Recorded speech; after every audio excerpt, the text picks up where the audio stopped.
Good evening, I'm Charles Payne. The border war heating up big time as Mexico's President Enrique Peña Nieto abruptly canceled his plans to meet with President Donald Trump, stating once again that his country will not pay for the wall. President Donald Trump, however, saying that Americans have already paid enough for the cost of illegal immigration. The American people will not pay for the wall. And I've made that clear to the government of Mexico. The President of Mexico and myself have agreed to cancel our planned meeting scheduled for next week. Unless Mexico is going to treat the United States fairly, with respect, such a meeting would be fruitless, and I want to go a different route. And just a short time ago, White House spokesman Sean Spicer clarifying comments that the administration was prepared to immediately impose a 20% border tax, saying that it's just one of several potential options if a trade war comes. If a trade war happens, then what does it really mean? Joining us now, former Congressman Joe Walsh, along with former Trump economic advisor, Steve Moore. Steve, I'll get to you on the economic side. Joe, I got to get to you on the political aspect of this, because the stakes have gotten high. Dare I say we're at a Mexican standoff, a classic one. Who blinks here? They blink. We don't. I mean, Charles, just pull yourself back for a second, though.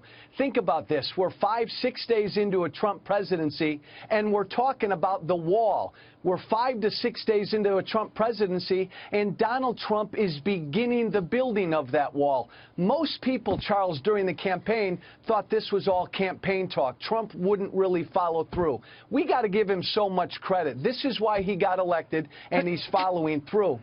And look, Charles, think about this. Trump is a businessman. He's been negotiating deals like this his whole life. This is just the first step. Mexico's going to blink. They'll sit down at the table. You know, Steve, a lot of people talk. Donald Trump, of course, points to NAFTA. Just so the audience understands, NAFTA began in January of 1994. That year, America had a surplus, a trade surplus of Mexico, of over $1 billion. In fact, 2 years earlier, look at that surplus. We had a surplus of $5.4 billion. We're on track right now to shatter the record, probably $62, $63 billion deficit. There are some economic purists out there that say these numbers mean nothing, Steve. It's just an exchange of goods. We give them our money, and they give us goods and services.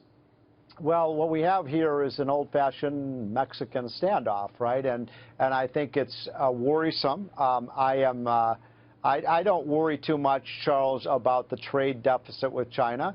What I want to do is increase as much production in the United States as possible, no question about it. I think this is a dangerous game, frankly. I think the idea of having, we need a strong and prosperous Mexico next to us. We want them economically stable, and I think the idea of having a big tariff against Mexico, I think, is a very misguided idea.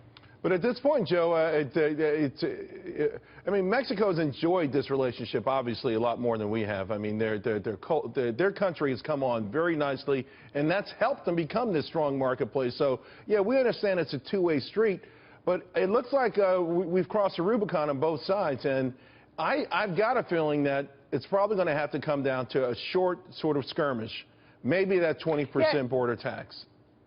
Yeah, well, you know what, Charles, again, I don't think this is a big deal.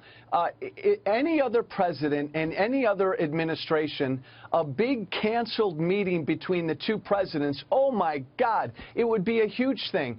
Donald Trump is a businessman. He's a negotiator. He's done this thing 1,000 times. So now he's negotiating on behalf of this country. But I will tell you this. I agree with my friend Stephen Moore, Charles. I love Corona, and I drink a lot of tequila. I don't want to be paying for this wall. I'm not paying for this wall. Mexico has got to pay for the wall. You know, but Joe, you know, can I make a point about that, though? You know, it's interesting. Let's say that we do have a 20% tariff on the Corona that comes into the country. Joe, who do you think is going to pay that tax? It's not. It actually is going to be American consumers who are going to effectively have to pay more for that. So, look, I think I agree. Maybe I disagree, Charles. I may disagree with you a little bit on this. I think NAFTA clearly has benefited Mexico, no question about it, more than the United States, but I think we've both benefited. And the reason I think we want to continue strong relationships and trade relations with Mexico is the worst thing that could possibly happen for the United States is for Mexico to go to the direction of, say, Cuba or look what's happening in Venezuela. We need our southern neighbor to be as strong and stable as possible. Well, let's talk about this on the security side, Joe. Okay. Both guys, Joe and Steve, because Mexico, you know, sort of being hypocritical here because they've got a pretty extensive southern wall themselves. Yeah. And yesterday, President Trump took great pains to actually identify the fact that more recently, in recent years, the illegal immigrants have largely come from Central America and other places. Mm-hmm. That's true. There's got to be some sort of meeting of the minds where there's a mutual security aspect to this between the drug lords and the carnage and the killings and the murders that and the fear that they've inflicted on the Mexican people, between the illegals that go into Mexico and stay there if they can't get into America. Maybe, to your point, Joe, that's where we find common ground. Yeah, and look, I think these two are going to sit down in a month. Right. The Mexican president came out and said he doesn't like, Mexico doesn't believe in walls. They've got a wall on their southern border. Every single day, hundreds cross our southern border. We're at a point, Charles, our government knows that Islamic terrorists are crossing the border. This is a real concern. And again, Trump's been doing this his whole life. This is not a big deal. This is a negotiation.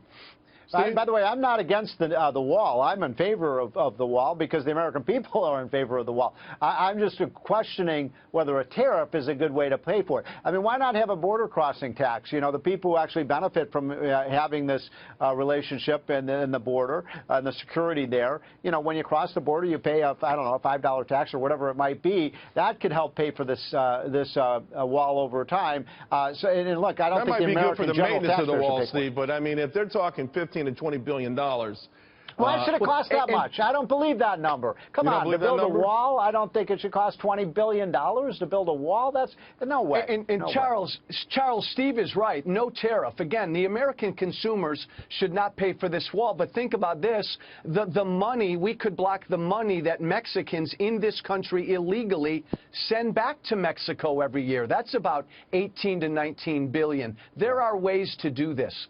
Guys, one other quick point on this. You know, you're talking, one of the things we're trying to do, obviously, is reduce illegal crossings over the border. The best way to have that happen is to have a vibrant economy in Mexico so they can build up a middle class, which has happened. I'll tell you this, if Mexico goes into recession and they don't see growth, those people are going to start coming again. They're going to climb over the wall. They're going to, you know, tunnel here. They'll do whatever they can. So the best way to stop illegal immigration from Mexico is make sure they have an economy that's performing.